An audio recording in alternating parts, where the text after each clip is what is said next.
تو دعا شرک فی الدعا، مانگو صرف اللہ سے، اللہ سے، اللہ سے، وہ چاہے کسی فرشتے کے ذریعے، چاہے کسی فوت شدہ ولی اللہ کی روح کے ذریعے سے، چاہے کسی کو بھی نہیں، براہ راست اپنے حکم سے، اس کی تو قدرت ہے جو چاہے کرے، کن فیکون، وہ جیسے بھی ہو وہ آپ کی ضرورت پوری کرے گا۔ وہی ہے جو کہ مشکلات کو حل کرنے والا ہے، وہی ہے کہ رزق دینے والا ہے، وہی ہے جو مرض سے شفا دینے والا ہے، پکارو اسی کو، مانگو اسی سے۔ اب آئیے، کچھ مراسم عبودیت ہوتے ہیں، مراسم، رسم کہتے ہیں کسی چیز کی ظاہری شکل کو، رہ گئی رسم ازاں روح بلالی نہ رہی، فلسفہ رہ گیا تلقین غزالی نہ رہی۔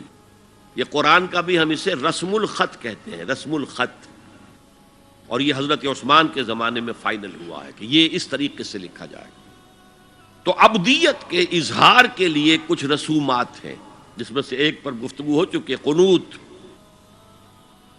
والقانتین والقانتات، یہ جو ہے اللہ کے حضور میں چاہے ہاتھ باندھے چاہے ہاتھ کھلے ہوں، لیکن ذرا جھک کر گردن میں خم کر کے کھڑے ہونا، یہ نماز کے اندر جو قنوت ہے یہ قنوت ہے، یہ بھی اپنی عاجزی کا اظہار ہے، عجز اور تذلل۔ وہ جو ابن قیم کی میں نے ڈیفینیشن آپ کو بتائی، العبادت تجمع اصلین، غایت الحب وغایت الذل والخضوع، حد درجے میں اللہ کے سامنے بچ جانا، جھک جانا، گر جانا، رکوع، سجدہ اللہ کے سوا کسی کے لیے نہیں۔ اور اس معاملے میں دین محمدی جو اپنی تکمیل کو پہنچ گیا، الیوم اکملت لکم دینکم واتممت علیکم نعمتی ورضیت لکم الاسلام دینا، آ حضور کی بعثت سے قبل سجدہ تعظیمی جائز تھا، کسی شخص کی تعظیم کے لیے، اس کی عزت کے لیے اس کے سامنے سجدہ کرنا جائز تھا۔ حضرت یوسف کے سامنے ان کے والدین اور 11 بھائی سجدے میں گر گئے، بچپن میں خواب دیکھا تھا اور 40-50 سال بعد اس کی تعبیر بالفعل ایک اس واقعے کے طور پر سامنے آ گئی۔ سجدہ کرنا، جھکنا، سجدہ کرنا، یہ جائز تھا سجدہ تعظیمی۔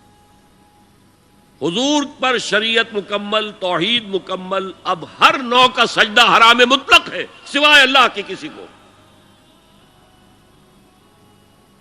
ہمارے مسلمانوں نے بھی اپنے دور ملوکیت میں سجدہ تعظیمی شروع کرا، عدالت کے اندر بادشاہ کے دربار میں جا رہے تو سجدہ، سر جھکا کر رکوع کی حالت میں، یا آپ کے پڑوس میں جو حیدرآباد کی ریاست تھی، سلام کیسے کرتے تھے، کتنے جھکتے تھے، اور پھر وہ جھک کر وہ سلام ہو رہے، یہ مشرکانہ فعل ہے۔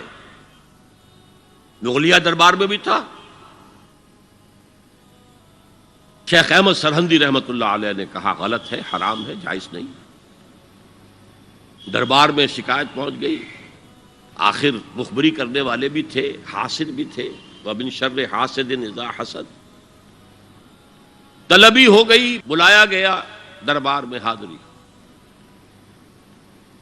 اور ایسا اہتمام کیا گیا کہ جب حضرت مجدد آگے آئیں بادشاہ تک جانے کے لیے تو درمیان میں ایک دیوار سی حائل کر کے اس میں کھڑکی کھول دی کہ اس میں سے جھک کر گزریں گے نا تو رکوع کسی درجے میں تو ہو جائے گا۔ رکوع بھی سجدے ہی کی ایک شکل ہے، سجدے کا ہاف کہہ لیجئے، لیکن یہ کہ جب آیات سجدہ آتی ہیں قرآن مجید میں تو عام نمازوں میں دیکھتا ہوں کہ وہ آیات سجدہ والی آیات پڑھی نہیں جاتی، حالانکہ ان کی ایک خاص کیفیت ہے۔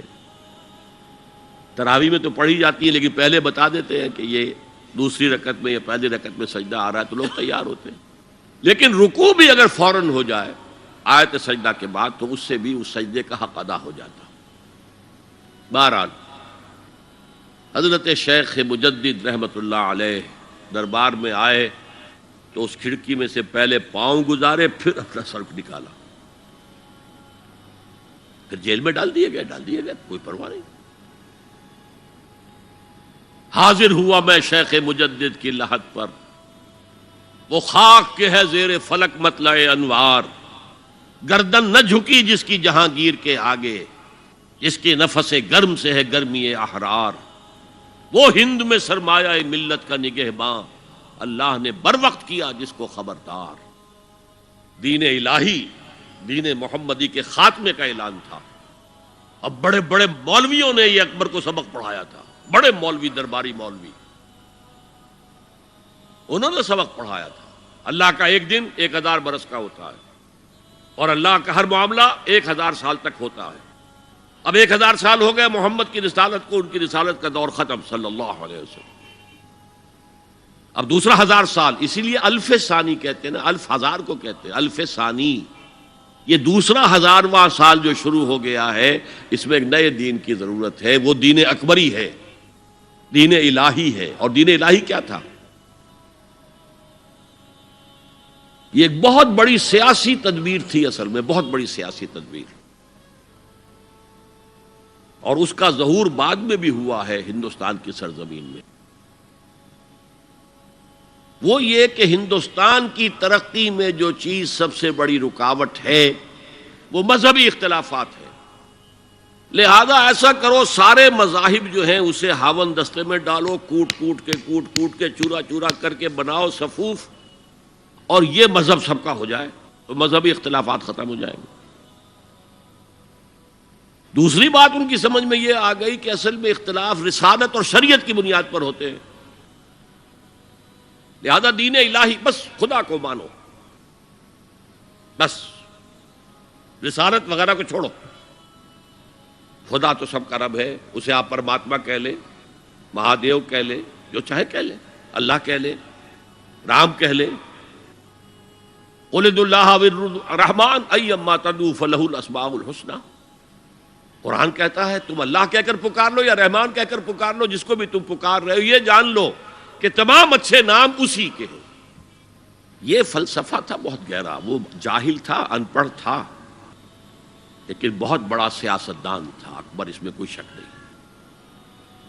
لیکن یہ کہ اگر ایک حکومت، اور جو سب سے بڑا مغل اعظم جس کو کہتے ہیں، اس کے زمانے میں مسلمانان ہند جو ہیں سیاسی اعتبار سے اپنے عروج پر تھے، لیکن دینی اعتبار سے پاتال کا معاملہ آ گیا تھا کہ دین محمدی ختم۔